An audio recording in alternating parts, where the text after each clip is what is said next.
नमस्कार सर, मेरा नाम शिखा मिश्रा है।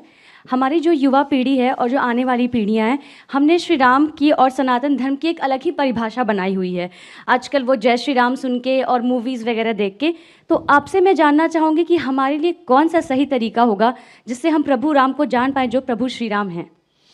देखिए, जो आपने बात कही वो सही बात है। मूवीज़ में एक इमेज बनी हुई है कि टीका लगाए, कंठी माला पहने और धोती कुर्ता पहने व्यक्ति विलेन ही होगा, ये तय मान लीजिएगा। और इतना ही नहीं, धर्माचार्य तो धूर्त होगा। इतना ही नहीं, प्रोफेसर मजाक का पार्ट होगा। पढ़ने लिखने वाला छात्र बेवकूफ होगा, वो चतुर महालिंगम होगा। और क्लास बंक करने वाला इंटेलिजेंट होगा। पॉकेट मारने वाला व्यक्ति जो होगा वो तो उदार होगा, क्योंकि वो चोरी करके बांट रहा होगा। ठीक। और जो बिजनेसमैन है या जो नौकरी कर रहा, वो बेवकूफ टाइप का दिखाया जाएगा, वो जिंदगी की दौड़ में पिछड़ता दिखाया जाएगा। अरे बहुत सारी चीजें दिमाग में भरी गई हैं फिल्मों में। ये बताइए, ये फौजी के डिसिप्लिन का मजाक उड़ेगा। हर हिंदी फिल्म में साउथ इंडियन मजाक का पार्ट होगा। हम लोग के जन्म के आसपास के जमाने की फिल्म वो कौन सी थी, पड़ोसन, मास्टर पिल्लई, एक चतुरनार करके सिंगार, वो भी मजाक के पार्ट होंगे। और अभी इधर कौन सी फिल्म थी, इसमें खजाना खोजने के लिए जाते हैं, जिसमें वो कहता है कि गोवा तक पहुंचने के लिए कितना टाइम लगेगा। उसने कहा जब तक नाम बताऊंगा तो बता देगा, श्रीनिवास, वेंकटेश, फलाना, अय्यर। उसका ही मजाक। भाई ये क्या है, उत्तर दक्षिण में लड़ाना है। हर फिल्म में सरदार मजाक का पार्ट होगा।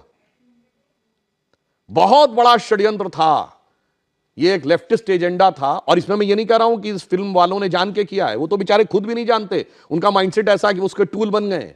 तो नई पीढ़ी ने तो बहुत कुछ ऐसा ही देखा है और ये बड़े करीने से उसके दिमाग में बैठा दिया गया है। अरे भाई, हम लोग भी बच्चे थे तो ऐसी बात रहती थी, बाबा आ जाएगा, झोली बाबा पकड़ के ले जाएगा, तो मतलब वो दाढ़ी वाला बाबा ही झोली होगा। और मैं किसी के प्रति आना चाहता, मगर एक बात बताइए, कभी किसी मौलवी को नेगेटिव रोल में दिखाया गया हो तो बताइए।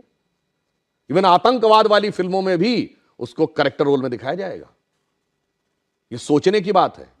एक ही फिल्म में, अमिताभ बच्चन जी की फिल्म है 1970 के दशक की, जिसमें जब उनकी भाभी आती हैं और या मां अगर उनको प्रसाद देगी, मैं नहीं लेता ऐसा प्रसाद, मैं नहीं मानता ऐसे भगवान को जो गरीब का पेट नहीं भर सकता, उसी फिल्म में 786 का बिल्ला उनकी जान बचाता है और उसको यूं हाथ से लगा रखते। सोचिए कैसे दिमागों में चीजें भरी गई हैं। इसलिए मैं युवा पीढ़ी से कहूंगा, इस जगत प्रपंच से बाहर निकलिए और ओरिजिनल अपने टेक्स्ट पढ़िए। विवेकानंद का साहित्य पढ़िए, स्वामी राम तीर्थ का साहित्य पढ़िए, श्री अरविंदो का साहित्य पढ़िए, गांधी जी ने जो लिखा है उसको पढ़िए। कार्यक्रम के शुरू होने से पहले कुछ आप विवरण दे रहे थे, मैं चाहती हूँ वो दर्शकों तक भी पहुंचे। कैसे समय की चाल बदली। देखिए, हम आपको एक बात ये बताएं, आप सब ने शनि की 7.5 वर्ड सुना होगा। ये 7.5 का मतलब क्या होता है? शनि एक राशि पे 2.5 साल रहता है और वो इतना शक्तिशाली, जिसे ढैया कहते हैं आप, एक उसकी इतना शक्तिशाली होता है कि एक राशि आगे और एक राशि पीछे तक इंपैक्ट रखता है। यानी कोई बहुत पावरफुल है तो उसका इंपैक्ट एक स्टेप आगे एक स्टेप पीछे। तो 2.5, 2.5, 2.5, 7.5। तो कहते हैं ना, पहली ढैया, दूसरी ढैया, तीसरी ढैया। 12 राशियां हैं तो टोटल कितना हुआ? 12 × 2.5, 30 ईयर्स। तो शनि का रोटेशन साइकिल 30 ईयर्स है। भगवान राम के भी तो 7.5 ही लगी थी, कहा था तो बन गए थे। तो 2.5 साल मतलब 30 साल का रोटेशन साइकिल शनि का है। ये तो हमें हजारों साल से पता था, इनको कब पता चला? अभी 100-200 साल पहले। और ये बताते हमको, यार हम साइंटिफिक थे, तुम नहीं थे। मेरे भाई, तुमने तो कहा सूर्य पृथ्वी के चारों ओर घूमता है। और मजे की बात जानते क्या है? गैलीलियो ने कहा 1633 में कि सूर्य पृथ्वी के चारों ओर घूमता है। यह गलत है, पृथ्वी सूर्य के चारों ओर घूमती है। तो उसको कह दिया गया कि तुम्हारी मौत की सजा दे दी जाएगी। उसने माफी मांगी, उसको अपराधी चर्च का घोषित किया गया। चर्च का अपराधी। और वो चर्च के अपराधी की श्रेणी में जानते कब तक रहा है? 1992 तक। पोप जॉन पॉल II ने उसका नाम हटवाया। वरना जिस जमाने में स्पेस में सैटेलाइट पहुंच गया, आदमी 69 में चांद पहुंच गया, और तब तक वो इस बात के लिए दोषी था। मगर कोई नहीं कहता उनसे कि आपके धर्म में कोई आपत्तिजनक बात लिखी हुई है, इसे हटाने की आवश्यकता है। मगर जहां सबसे साइंटिफिक बातें लिखी हैं, वहां पे लोग कहते हैं कि इसमें हटाने की आवश्यकता, उसको हटा। इस षड्यंत्र को समझना चाहिए। इस षड्यंत्र को आप भली भांति समझें तो आपको समझ में आएगा कि जो सभ्यता सर्वाधिक उदार है उसी सभ्यता के साथ सबसे अधिक छल किया जाता है, जिसे हम कहना चाहेंगे आजादी का अमृत काल है।